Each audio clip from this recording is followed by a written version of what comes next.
안녕하십니까. 반갑습니다. 네.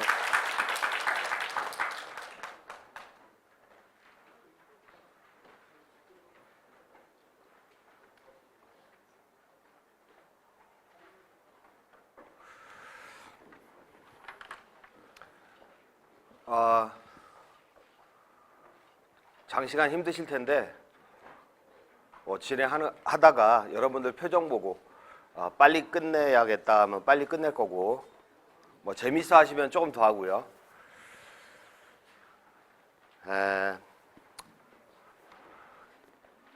부동산 경기가 한때는 전반적으로 오르던 시절이 있었는데 요즘은 종목별로 오르죠.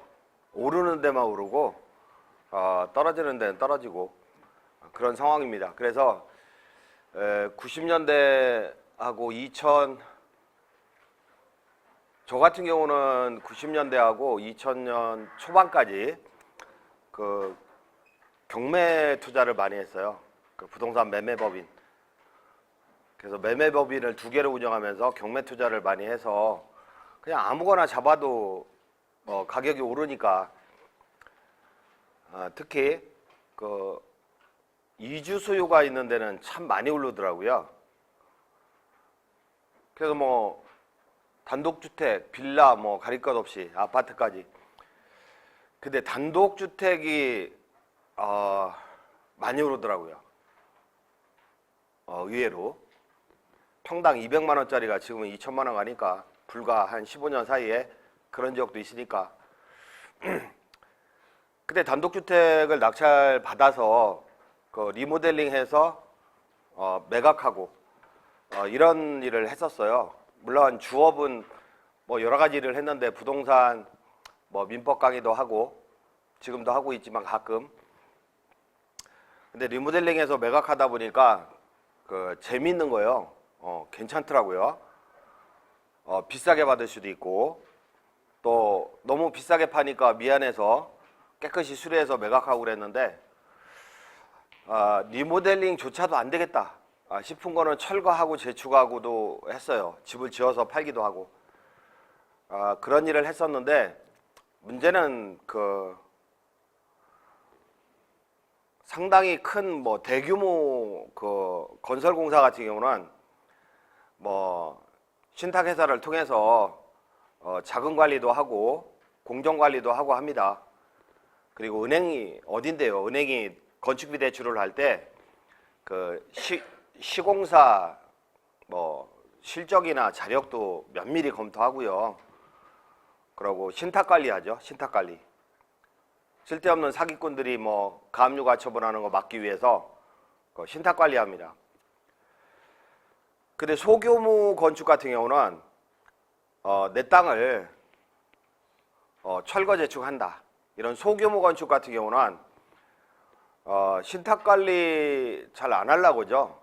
그래서 신탁회사 KB신탁 찾아가서 요거 소규모 재개발을 하려고 하는데 신탁 등기 좀 해주세요. 그러면 꼭 뭐라고 하냐면, 아유, 신탁 수수료 그거 부동산 중개 수수료도 그거보다 적은데 저희들은 못 해드려요. 적어도 사이즈가 100억은 넘어야 좀 신탁 관리도 하고 하지, 1, 20억짜리 가지고는 안 한다고 그렇게 얘기를 해요. 그리고 소규모 건축 같은 경우는 능력 있는 종합건설하고 도급계약을 체결해서 공사를 진행하는 게 아니라 대부분 동네 목수들하고 동네 업자들하고 계약을 하죠. 그러다 보니까 분명히 내 땅에 또는 땅을 잡아서 땅을 매수해서 건축을 하게 되면 몇 억을 버는데 또 경험 있는 사람들도 있을 거 아니에요. 우연히 얼마 전에 분당동, 성남 분당동의 단독주택, 요거 저희가 원래 남의 거는 안 해드리는데 리모델링 해달라고 해서 1억 8천에 리모델링을 좀 이렇게 고만치 해드렸는데, 나 12억에 산 줄 알았더니 어제 다시 물어보니까 10억 5천에 그걸 샀대요. 근데 리모델링 해서 깨끗이 세입자를 입주시키다 보니까 꼭대기층은 주인층이고 깨끗하다 보니까 전월세 가격이 올라간 거예요. 그러니까 수익률이 나오는 거죠. 그러니까 이 양반이 16억에 부동산에 내는 거예요, 그거를. 야, 이거 돈 되네 이러시는 거야. 그걸 처음 해보신 거죠. 부동산에서 막 설득을 한 거야. 이거 내가 얼마에 팔아주겠다고. 수익률이 되니까. 그래서 집을 사가지고 우연하게 리모델링을 했어요. 근데 세입자들이 뭐 이왕이면 조금 더 주고라도 전세금을 좀 더 주더라도 깨끗한 집을 선호하니까 매매 가격이 그렇게 올라가게 되는 거예요. 그러니까 아파트 같은 경우는 똑같이 생겼잖아요. 아파트는 가격이 다 정해져 있어요. 근데 단독주택 이런 것들은 모양새가 다 틀려요. 노후도도 틀리고 그러다 보니까 정해진 가격이 없어요. 그냥 수익률 맞으면 사는 거지. 그러다 보니까 저 개인적으로도 예전에는 경매 투자 이런 거를 선호했었는데 막 옆집도 낙찰받고 별짓도 하고 살았는데 지금은 시대가 바뀌어서 일반적인 물건 낙찰받으면 오히려 손해입니다. 오히려. 다만 특수물건, 뭐 법정상권이다, 유치권이 걸려있다든지 공유지분이라든지 이런 특수물건 경매로 낙찰받으면 분명히 돈은 벌어요. 분명히 돈은 버는데 투자자금 회수기간이 적어도 2년은 잡아야 되겠더라고요. 근데 재승질에 뭘 투자해서 2년 기다렸다가 따블 본다? 별로 재미없어요. 그런 건 별로 재미없어. 그냥 한 3, 4개월 만에 그냥 해치워야 돼. 그러다 보니까 지금은 그 소규모 건축 이런 거를 주로 연구하고 실제로도 하고 있고 강의도 하게 됐는데 문제는 동네 업자들하고 계약을 한단 말이에요. 그래서 한 번은 좀 사이즈 있게 28세대를 제가 짓게 됐는데 너무 바쁘다 보니까 이제 매형한테 친인척한테 인감을 다 맡기고 설계 뜨는 것부터 착공계부터 준공 분양까지 좀 맡아서 해달라고 했었는데 완전히 망가진 거죠. 도장 잘못 찍어서 건축업자들한테 완전히 당한 거죠. 그거 해결하는데 5년 걸렸어. 5년. 아직도 해결 안 돼. 그러니까요, 제가 단연코 말씀드리고 싶은 건 뭐냐면 내가 집을 져가지고 한번 성공했어요. 와, 이거 뭐 간단하게 3, 4억 남았네. 네, 간단하게. 오, 이거 괜찮네. 한두 번 하잖아요. 업자 잘못 만났잖아요. 전재산 날리고 뭐 형님 댁 뭐 친가 외가 뭐 합쳐서 다 돈 꿔달라고 하거든요. 그 집안 망하는 거예요. 그 집안 망하는 거예요. 건축 한번 잘못하면 10년 늙는다고 하잖아요. 그거 잘못된 표현이에요. 건축 한번 잘못하면 그 집안 망하는 거예요. 왜 망하느냐? 왜 망하느냐? 도곡계약서를 똑바로 안 쓰니까. 원인은 거기에서부터 시작되는 것 같아요. 건설교통부에서 민간건설 표준 도곡계약서라고 양식을 만들어 가지고 배포를 하고 있어요. 그러니까 국토교통부 홈페이지 들어가 보면 민간건설 표준 도곡계약서라고 양식을 다운받을 수 있는데 그 양식을 보통 이용하죠. 그러면 도장 찍는 그 순간 가불이 바뀌어버려요. 정부에서 권장하고 있는 계약서 가지고 도곡계약서를 쓰게 되면 도장 찍는 그 순간 가불이 바뀌어버린다. 원래 도급이라는 게 도장 찍으면 가불이 바뀌는 거야. 그건 어쩔 수 없어. 이렇게들 또 말씀하시던데 그건 잘못된 거죠. 특약을 똑바로 잘해야지. 그래서 제가 건국대학교에다가 소규모 건축 뭐 나홀로 개발 과정을 세팅을 했는데 그거 한 이유가 뭐냐? 아니 소규모 건축 도급계약서 쓰는 거 아무도 알려주는 데가 없단 말이에요. 국내에서 누구도 알려주는 데가 없어. 이거 큰 문제입니다. 엄청나게 큰 문제예요. 주택임대차보호법 이런 거 있잖아요. 경매 같은 거 하다 보면 아니 이 세입자들이 왜 이렇게 상식이 없냐, 왜 이렇게 상식이 없어서 보증금 다 띄고 보증금 절반 띄고 이런 사태가 벌어지느냐 이거죠. 그래서 주택임대차보호법이나 상가건물임대차보호법은 아예 그냥 중고등학교 사회체계에서 배워야 돼. 대학교에서는 교양 필수로 해야 돼요. 근데 특별히 뭐 공인중개사 학원이나 이런 데 다니지 않는 한 그거 가르쳐 주는 데가 없잖아요. 그죠? 그렇게 많은 사람이 피해를 보는데, 근데 주택임대차보호법이나 상가건물임대차보호법은 그래도 뭐 학원도 있고 중개사 학원도 있고 배울 만한 데도 있는데, 이거 도급계약서나 소규모 건축에 대해서는 배울 만한 데가 없었다. 그래서 이런 과정을 사회 계몽 차원에서 개설하게 된 거죠. 그래서 아니 집 짓다가 10년 늦는다고 하는데, 특히 여자분들은 시집을 잘 가야 이쁜 것 같아.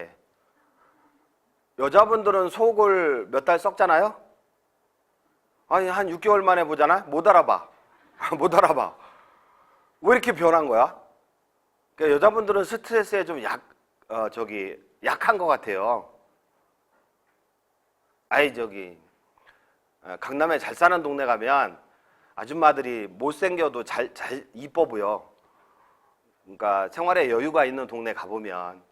근데 좀 못 사는 동네 가보면요, 아이고 옛날에는 이뻤을 것 같은데 많이 상했네. 그 정도로 스트레스에 약하신 것 같은데, 이거 집 짓다가 한번 잘못되면 이건 사망입니다. 사망. 그래서 도대체 왜 집 짓다가 10년 늙는 거냐, 왜 늙는 거냐, 이런 거를 제가 말씀을 드릴 거고요. 늙는 이유를. 그럼 안 늙으려면 어떻게 해야 되냐고, 그것도 제가 오늘 말씀을 드릴 거거든요. 그래서 소규모 건축 또는 나홀로 개발 실패 사례를 좀 설명을 드려보면, 이제 계약금 받고 연락 두절 이런 건데,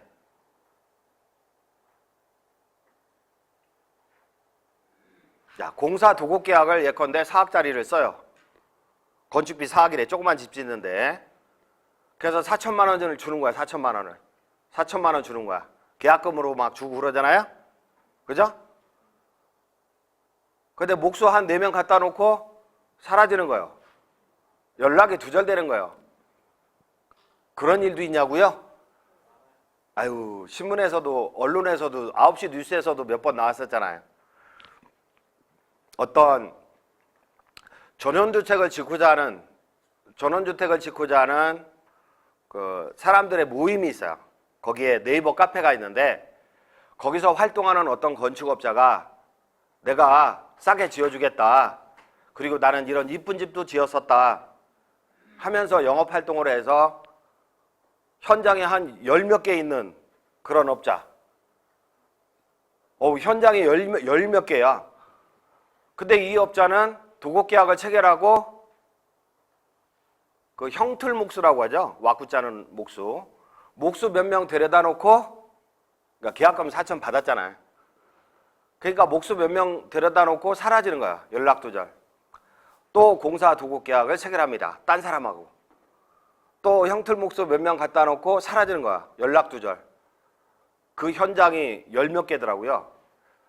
근데 인터뷰하는 거 보니까 이거 사기 아니냐, 계약금 받고 공사 조금 하는 척 하다가 많은 게 사기 아니냐, 이게 사기입니까? 단순한 민사 문제지. 그러니까 공사를 전혀 안 했다면 사기가 될 수도 있겠지만, 목수 몇 명 갖다 놨다고 했잖아요. 기초공사 하는 거 보면 이건 철근이 아니라 철사야, 철사. 이거는, 이 사람은 중도금 받고 사라질 사람이야. 이 사람은 처음부터 마음 먹고 있는 사람이야. 이렇게 자질 없는 동네 업자들이 너무나 많아요.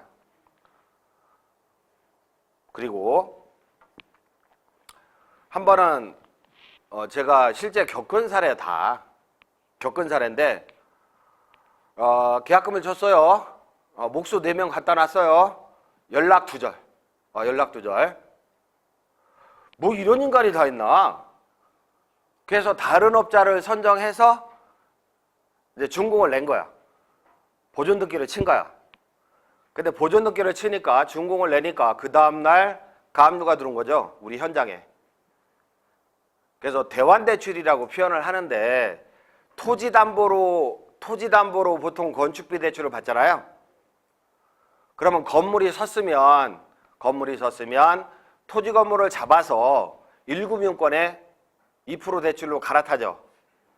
건축비 대출은 좀 비싸니까 이자가. 이렇게 대환대출을 받으려고 은행에 신청해 놨는데 밤 9시에 전화가 왔어요. 은행에서. 웬일이십니까? 뭐 야근하시나 보네. 나 때문에 야근하시나?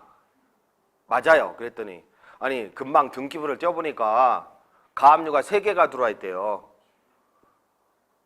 이름이 뭔데요? 가압류권자가 누군데요? 했더니 아니 나도 모르는 사람이야. 나도 모르는 사람이 가압류가 들어온 거예요. 그런 상태에서 대환대출이 나오겠습니까? 안 나오죠. 완전 신용 날라간 거지. 아니 사장님 뭐 공사비 다 완납했다며. 공사비 완납 못한 사람들 많은가 봐. 짜증나게. 이렇게 나와 은행에서. 누가 가압류를 했을까요? 처음에 도곡계약서, 내 인감이 첨부된 이 도곡계약서 들고 간 사람 있잖아요. 목수 4명 놓고 사라진 인간. 근데 그 인간이 지 이름으로 가압류를 쳐요. 공사도급 계약상의 채권을 양도해요. 3사람한테. 그 채권 양수인이 가압류를 친 거야. 채권 양수인이. 뭐라고 했냐면 보이실려나 모르겠네. 지가 도급계약을 성실히 이행하여 공사를 완료한 사실이 있으면 미치고 한장하는 거죠. 그래서 공사대금 채권 요거를 자기도 자기 돈 들여가지고 공사를 완공했대. 근데 자기도 쪼달려가지고 자기 돈 투자해서 공사를 완공하는 바람에 쪼달려가지고 자기 채권자들한테 양도했대요. 채권을. 그래서 채권의 양수인들이 가압류를 친 거예요. 공동 사기꾼들이죠.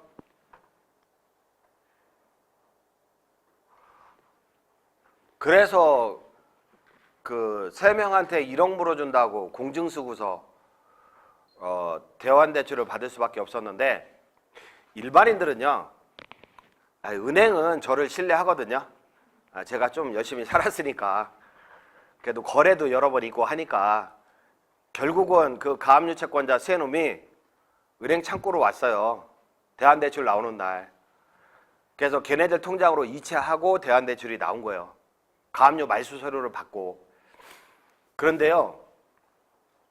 그래도 저는 열심히 백 써가지고 사정해서 대환대출이 나오고 그랬지만 일반인들은요. 대출받기 힘들어요. 그렇다고 그러면 뭐 해방공탁 걸어버리면 되지. 해방공탁 걸어버리면 돼. 이렇게 생각하시는 분들이. 그러니까 가압류 채권 금액을 공탁을 걸면서 말소하는 제도가 있거든요. 말소하는 제도. 해방공탁 걸면 되지. 이렇게 생각하시는 분들이 있는데 은행이 그렇게 친절하지 않거든요. 이거 또 어디서 또 가압류 들을지 모르겠다. 가압류 들으면 가압류 가처분 들으면 분양이 어렵잖아. 빌라 8세대 지어놨는데. 그래서 은행의 신뢰를 완전히 잃어버리게 되는 거죠. 그 다음에 이제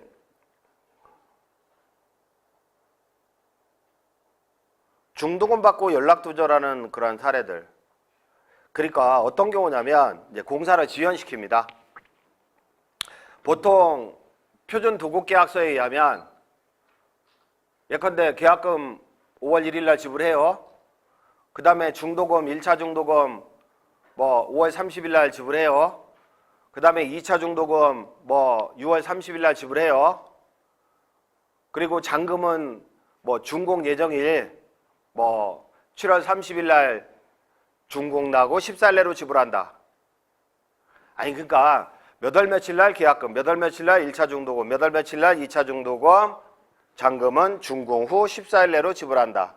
이게 거래계에서 일반화된 대금 지급 방법으로 이용되고 있는데, 그렇게 돼버리면 이게 가불이 바뀌는 원인이 되는 거죠. 그러니까 중도금 지급 날짜가 됐어요. 중도금 지급 날짜가 됐다고. 됐는데 아니 만약에 계산하기 편하게 공사대금 10억입니다. 10억. 공사대금 10억이야. 여기 있는 거로 할까? 공사대금 10억인데 자 공사비용 50%로 지불해야 돼. 날짜가 됐으니까 50% 지불해야 돼. 5억을. 총 5억을. 근데 공정률은 뭐야? 내가 공사 전문가는 아니지만 한 20%밖에 안 지은 것 같아. 한 20%밖에 안 지었는데 날짜가 됐으니까 5억, 총 5억을 다 완납하라는 거야. 이해되세요?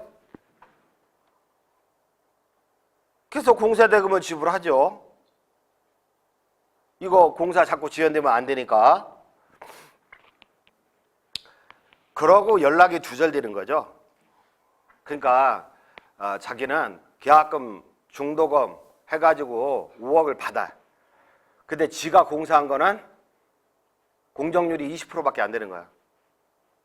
이해되시죠? 남는 장사죠.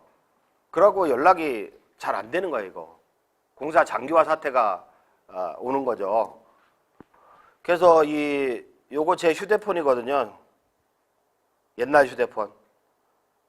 아니 지금이 10월 28일인데 외관도 조경도 첨부 사진 정도의 공정입니다. 예의 바르게. 빨리 좀 공사 진행해 주세요.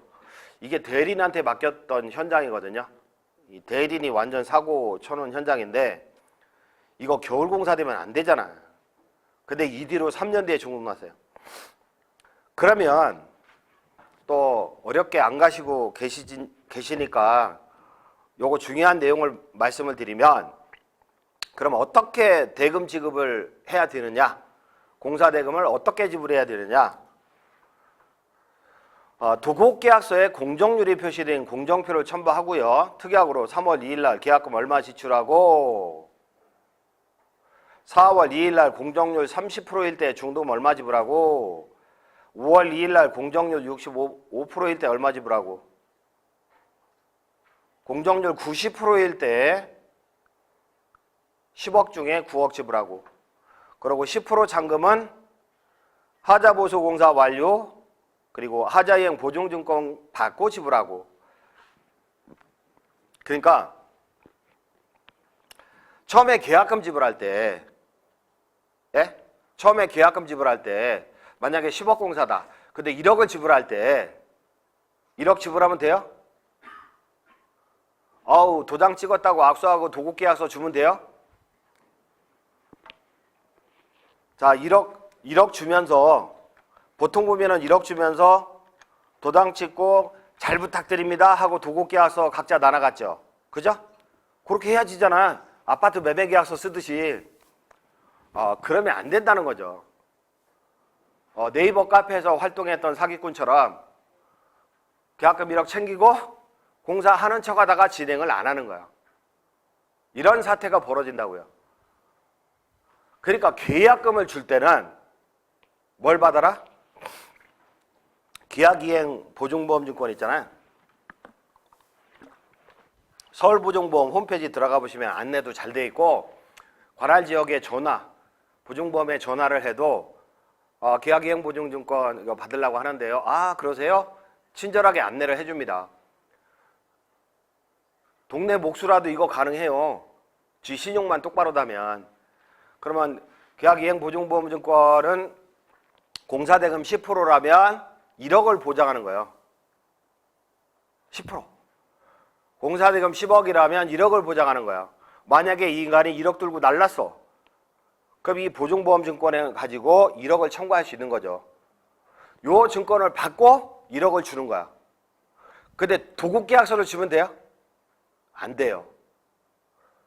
계약서 쓸 때 주면 안 돼. 계약서 쓸 때 주면 안 되고 이 보증보험 증권 들고 오면 그때 줘야 돼. 도급계약서를. 서울보증보험에다가는 팩스로 넣어주고 그쪽이 필요하다 하면, 그리고 중도금 같은 거 지불할 때도 아이고 날짜가 됐으니까 중도금 지불해야지, 그게 아니라 공정률 30% 진행했을 때 총 3억이 나가는 거, 총 3억이 나가고 공정률 예컨대 뭐 65% 진행했다? 그러면 6억 5천이 나가는 거로 약정을 해야 되겠죠. 근데 공정률 30% 진행했을 때 3억이 나간다? 아니에요. 하자 장난 아닙니다. 하자. 공정률이 60%로 되니까, 우리 감리 평가에 의하면 공정률이 60% 되니까 10억 중에 6억 지불해야 돼요? 아니에요. 또 주의할 게 뭐냐면 하자 유보금을 남기고 줘야 돼. 하자 유보금. 하자 장난 아니라니까요. 막 골조 하자부터 해가지고, 특히 배관공사 했는데 보에다가 막 구멍을 이따만하게 이렇게 뚫어놨는데 보가 무너질 것 같아.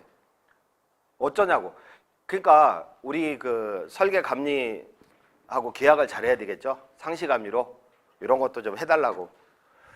그런 식으로 대금을 지불해야 된다는 거죠.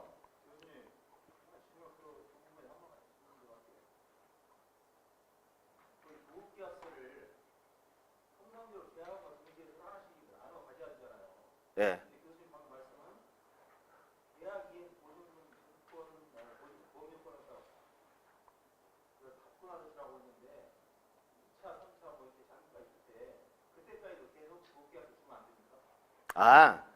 계약이행 보증보험 증권은 아니 계약이행 보증보험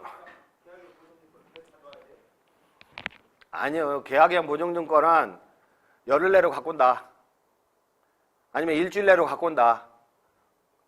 그렇게 할 수 있잖아요. 그러고 그거 받고 계약금 주고 착공일을 정하는 거죠. 착공일을.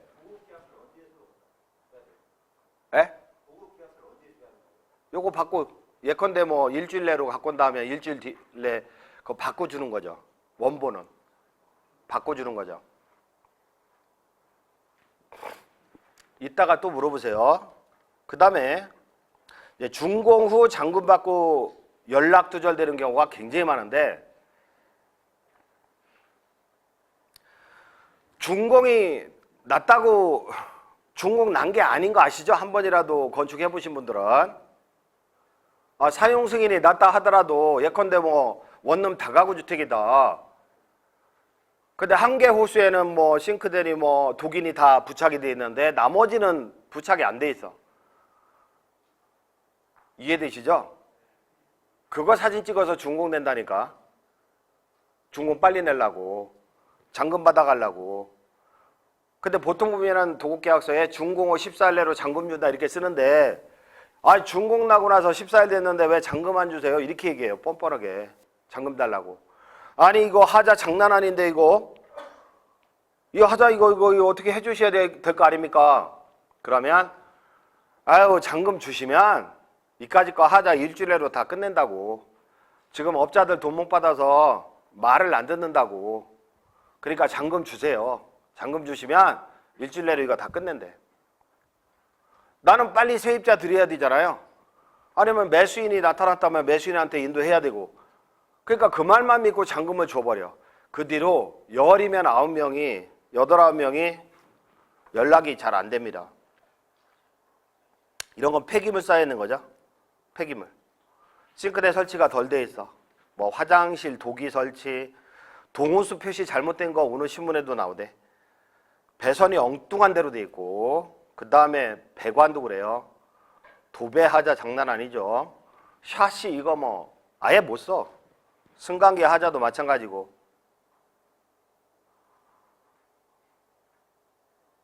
이런 하자들을 남겨놓고 공사대금을 전부 지불하면 되겠습니까?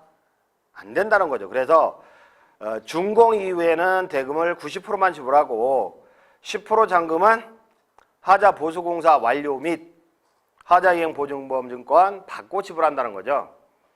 보통 공동주택 내 땅에 빌라를 한 동 지었다. 그러면 하자이행 보증금 대신에 하자이행 보증보험증권을 발급받아요. 요거 지자체에다가 보관시켜요. 근데 다가구 같은 거 빌라는 분양할 거잖아요.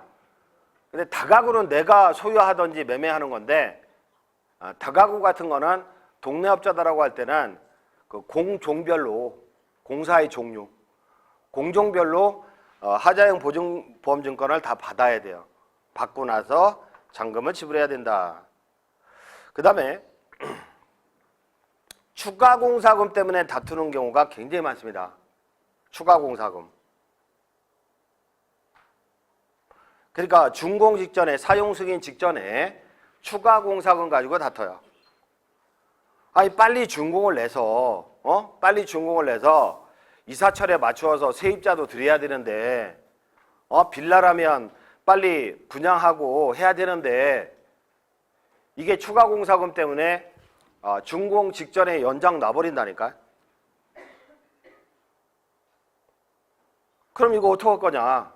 결국은 추가공사금을 지불합니다.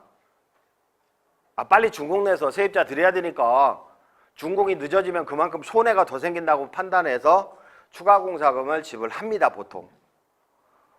근데 문제는 여력이 있으면 지불하겠는데 공사하다가 돈이 없는데 어떻게 지불하냐고, 이거를. 그래서 예방책은 도급계약서에 일방적인 추가공사비 요구시, 그러니까 도급계약서 수정을 할 때 추가공사는요, 서면으로 인정한 거 이외에는 인정하면 안 돼. 서면으로 인정한 거 이외에는.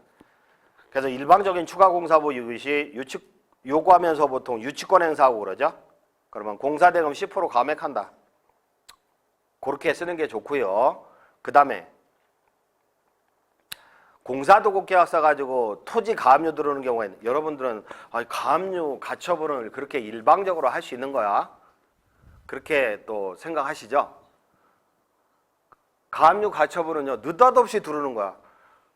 인감이 첨부된 계약서가 있잖아요. 인감도장. 판사가 그거 믿는 거죠. 그리고 요즘은 가압류 공탁금도 보증보험증권으로 대부분 대체하니까 일방적으로 가압류 들어오는데 정말 미친다니까요. 판사는 나한테 한 번이라도 물어보지도 않아.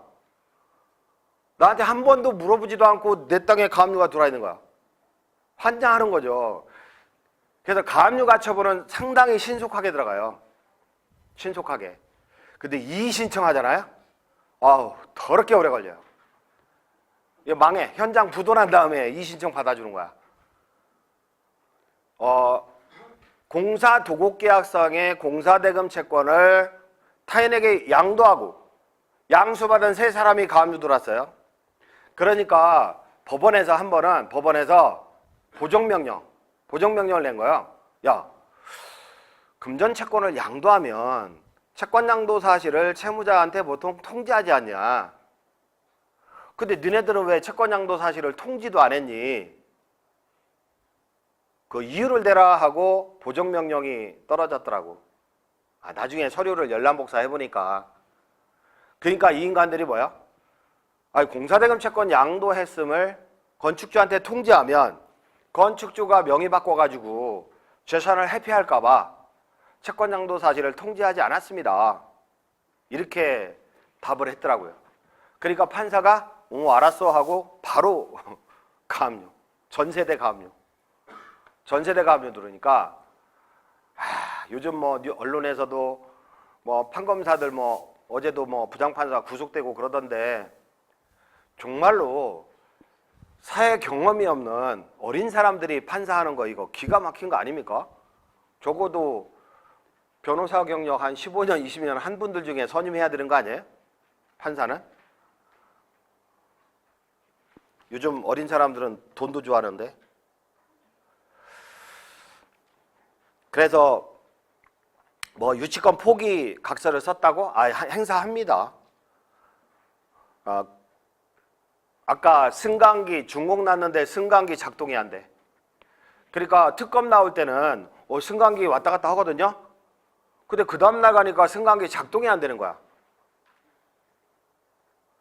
왜 안 되냐 하니까 열세로 잠궈놨대요. 공사대금 완불하면 열세 풀어준대.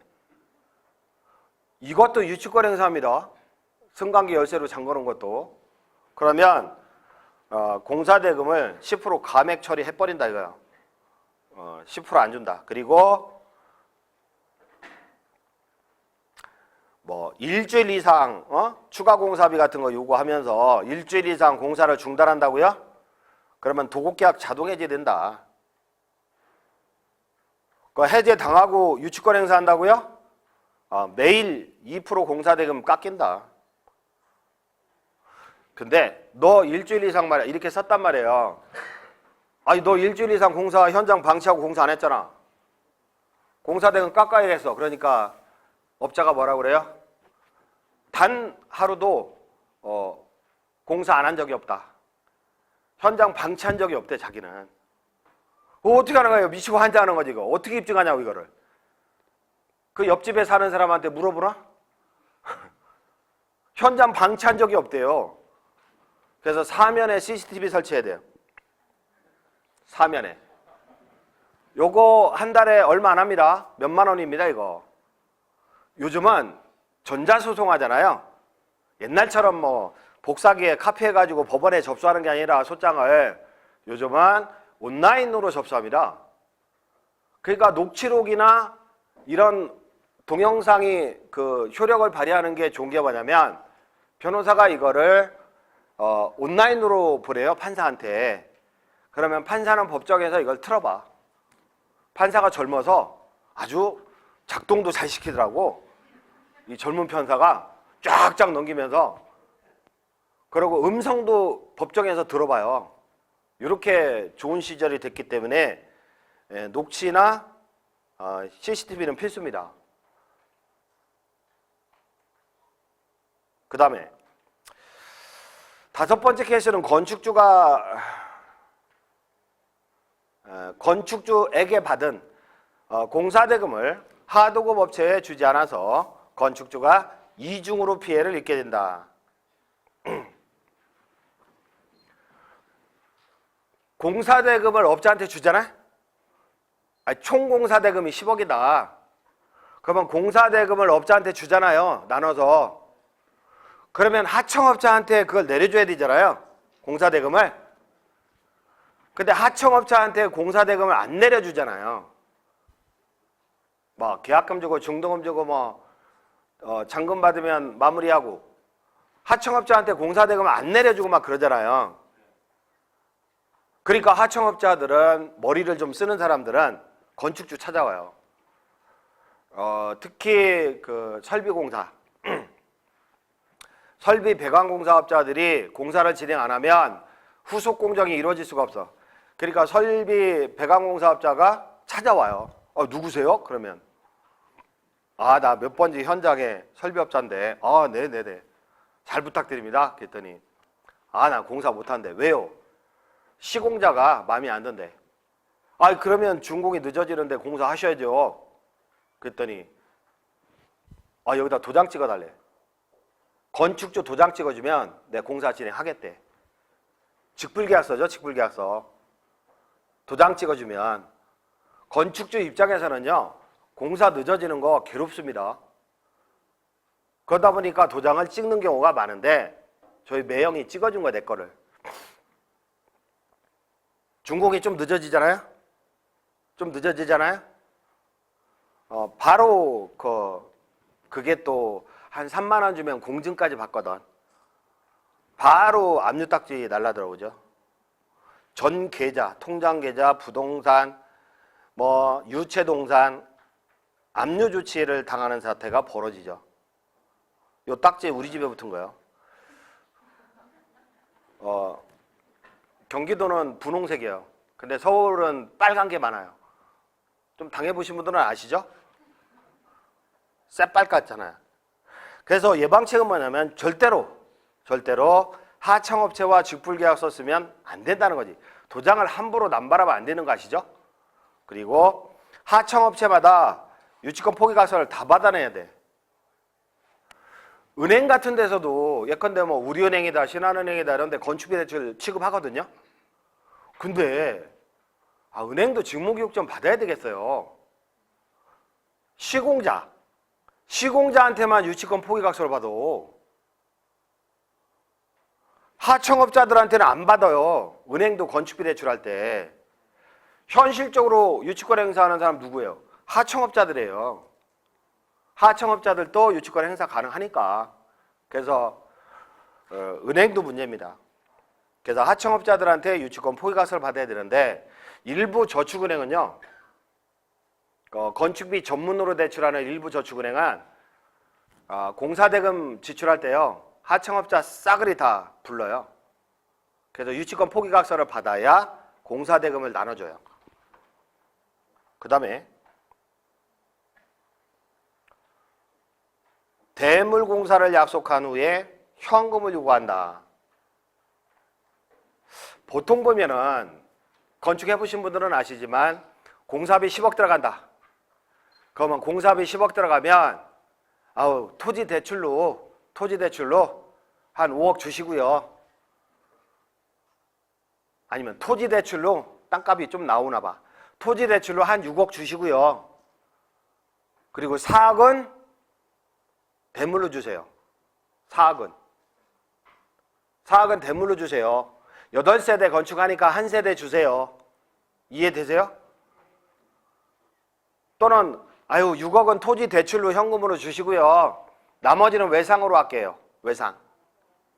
나머지는 외상으로 할게요.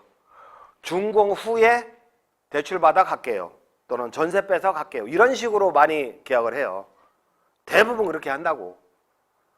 근데 문제는 6억을 챙기잖아, 얘가. 6억을 챙기잖아. 돈 다 썼잖아요. 그대로 공사 진행합니까? 안 한다니까. 몇 달 현장 방치하고 안 한다니까. 그럼 왜 공사 안 하냐고.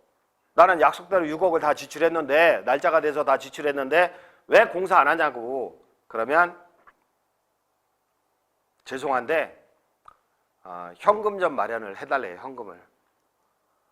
그래야 준공을 낼 수 있대. 도대체 얼만데?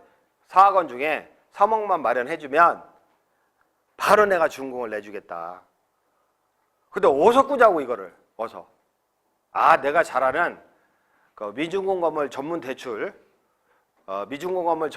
업자가 있는데 그 양반 뭐 KB 지점장 출신이고 일반 사채업자가 아니라고. 그러면서 소개를 하죠. 현장을 뭐 1년, 2년 방치해봐.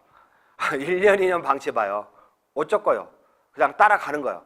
따라가서 거의 신체 포기각서 쓰다시피 하고 자금을 융통을 한단 말이에요. 그러면 그 돈을 해서 주잖아요. 공사 진행하다 또 말죠. 안 한다고 공사를. 그러면 경매 진행되는 거죠. 그래서 건축 부지를 담보로 하는 건축비 대출만 받아주면 나머지는 대물공사 진행해 주겠다. 또는 준공 후 대출이나 보증금으로 공사대금에 충당하겠다고 약속했으나 공사 중단 후 현금을 요구하네. 환장하는 거지. 그러면 미준공 전문 대출업자와 짜고 사채를 끌어들인다 이거죠. 공사 계속 중단 후에 사채업자가 경매 신청 날로 먹어버려요. 얼마 전에도 상계동에 그 거의 다 져놓은 건물 사채를 줬더라고. 명동 사채업자. 근데 제가 관심이 있어서 저희들이 연구를 했는데 결국에는 그 사채업자가 낙찰을 받았더라고.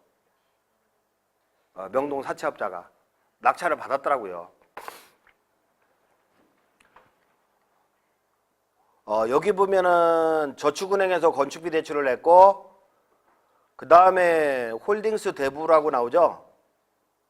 이제 사채업자. 사채를 끌어들인 거예요. 그래서 준공을 내고자 했으나 뜻대로 안 되는 거죠. 준공을 못 내고 날아가는 거예요.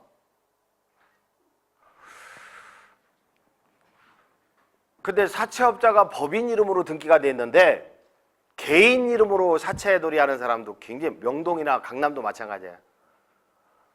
뭐 자기들은 뭐 대부업 등록이 돼 있대. 근데 꿔주는 거는 뭐야? 개인 이름으로 꿔줘요. 금리가 왜 이렇게 비싸요? 그러면 원래 조달금리가 비싸서 그렇대. 개인한테 꿔다가 또 꿔주는 거죠.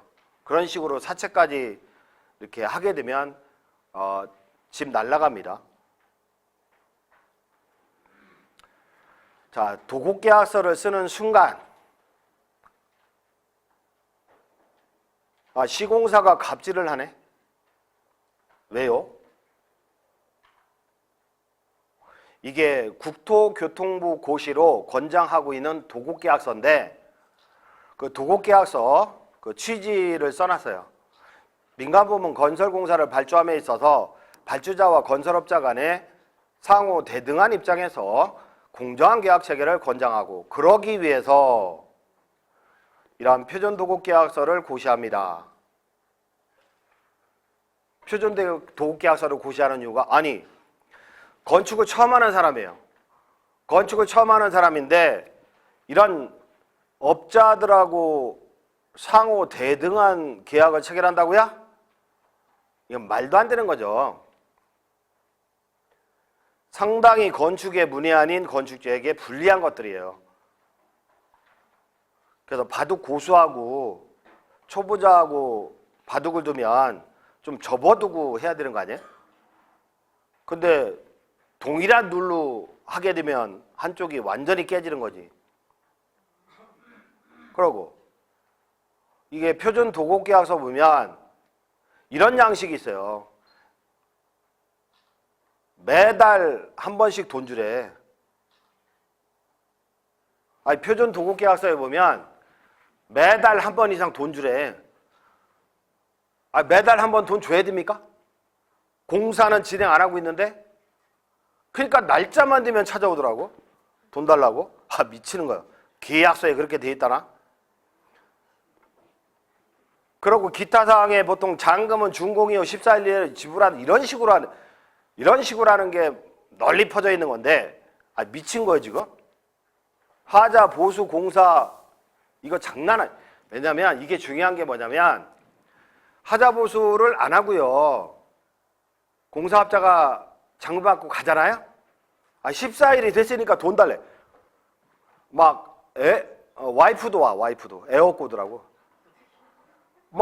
안 준다고 마음을 굳게 먹어도요. 애 보니까 그냥 이체하게 돼도 요즘 모바일 이체도 잘 되잖아 또. 이체를 하게 되더라고 믿고 이걸 주면 일주일 안으로 공사 끝낸다고 하니까. 근데 배신합니다. 그 뒤로 연락이 안 돼. 그러면 자 나머지 공사를 내가 스스로 업자 선정해서 할 수 있을 것 같아요? 자 샤시업자 불러다가 이거 마무리 좀 해주세요. 해줄 것 같아요? 안 해줘요. 이거 하자나 덤탱이 쓰기 싫다고 안 해줘요. 드라이비트 많이 하는데 드라이비트 업자 이거 안 돼 있어요. 이것 좀 해주세요. 안 해줘요. 이런 거 전화하지 말래. 방수 7 이런 것도 마찬가지예요. 옥상 방수도 안 돼 있는데 준공이 나버린 거예요. 방수 좀 해달라고. 싫대 자기는. 나중에 하자 책임지고 이런 거 싫대 자기는. 송장 그러니까 송장 만졌다가 살인죄 누명 쓰기 싫대. 그러니까 마무리 공사 안 한 상태에서 업자가 떠나버리면 이거는 정말로 이거는 스트레스 장난 아닙니다. 업자 섭외가 쉽지가 않다 이거죠. 그리고 민간건설 표준 도급계약서에 보면 물가 변동으로 인한 계약금액, 도급금액 조정 요걸 인정하고 있어요. 물가가 오르면 3% 오르면 계약금을 조정한다?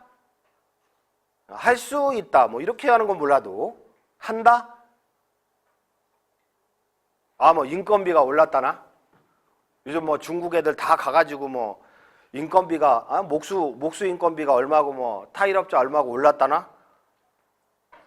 그 당시에 계약서 쓸 때 덤핑 계약을 했다나? 그러면서 공사대금을 올려달래. 그 다음에 23조에는 기타 계약 내용의 변동으로 인한 계약금액의 조정이 있는데 이게 뭔 소리야 도대체. 민법에 보면 신의 성실 내지 사정 변경에 의한 계약의 변경, 사정 변경에 의한 계약 금액의 요구에 근거가 될 수 있는 건데요. 이거는요 대규모 도곡공사에서는 몰라도 소규모 건축에서는 이런 것들은 아예 삭제해야 됩니다. 인정하면 안 된다고. 이런 것들은. 자, 집 짓다가 건축주가 파산한 사례 빨리 보면 이제 관악구에 이게 관악구 97평짜리 대지입니다. 이게 97평짜리. 자, 건물은 경매 안 나오고 땅만 나온 거예요. 이해되세요? 건물은 경매 안 나오고 땅만 경매 나온 거예요. 땅만. 땅이 80%에 낙찰된 거죠. 감정가에. 본건부동산은 위 지상에 5층 건축물이 신축되어 있었으며 현재 신축 건물에 입주하지 않은 상태였음. 땅만 나온 거예요. 근데 등기부로 보니까 근저당에다가 지상권까지 설정한 거죠. 이건 건축비 대출이에요. 건축비 대출. 건축비 대출. 자, 개인이 들어온 거죠. 요 금액 좀 센 거 있잖아요. 사채업자, 사채업자. 명동 사채업자라고. 강남이나.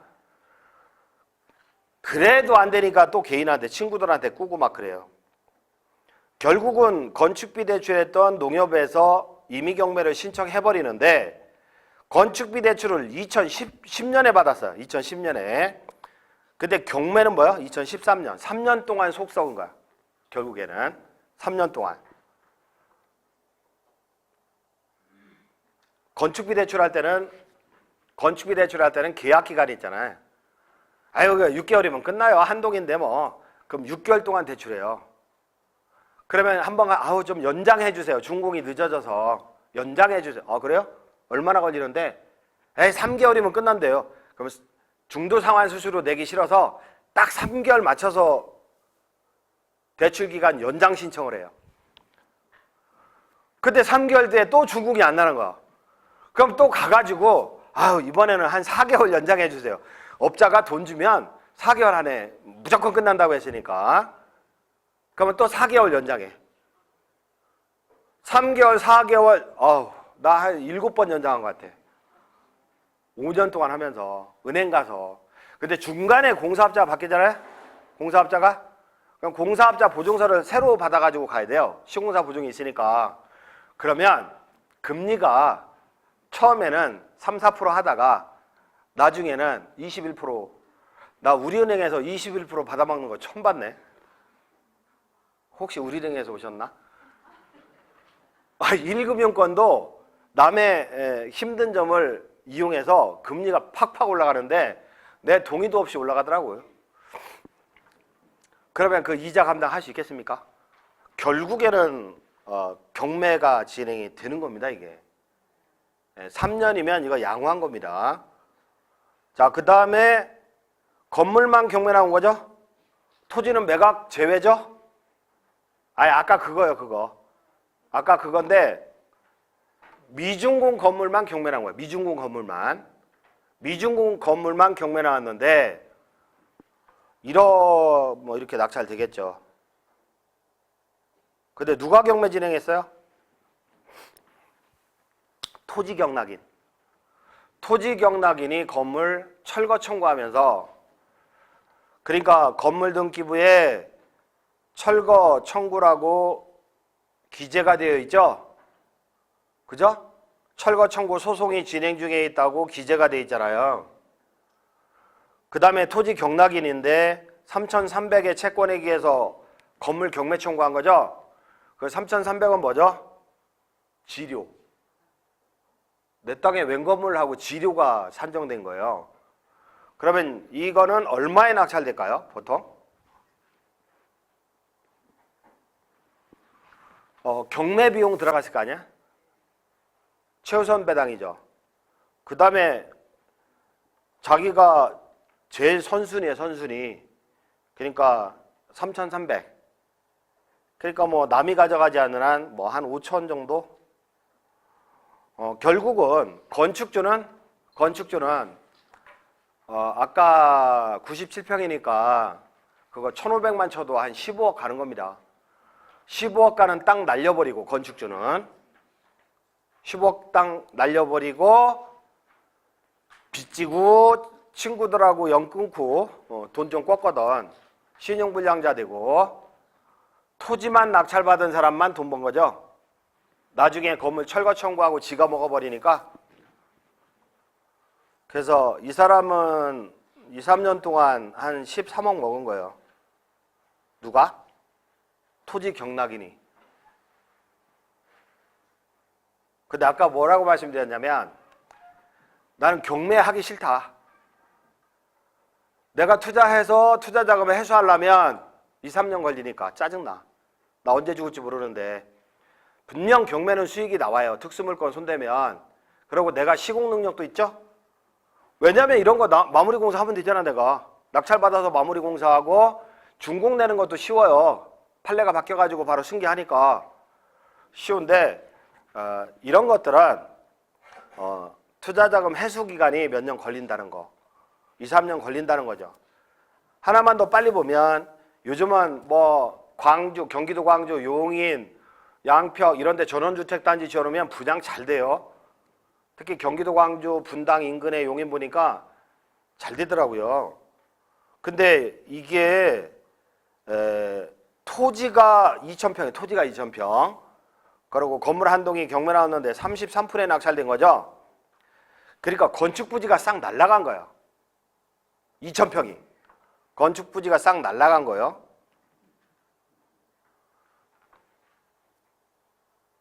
그러고 건물 하나하나 다 경매 청구합니다. 누가? 토지 경락인이. 토지 경락인이 건물 하나하나 다 경매 청구합니다. 왜? 지료 채권. 지료 채권에 의해서.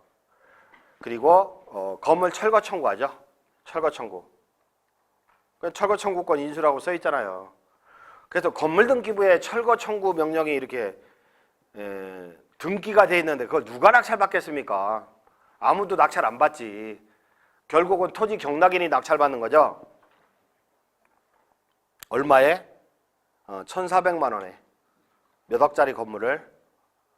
1,400은 자기 경매 비용하고 가압류 채권 있잖아요. 그거 배당을 받겠죠.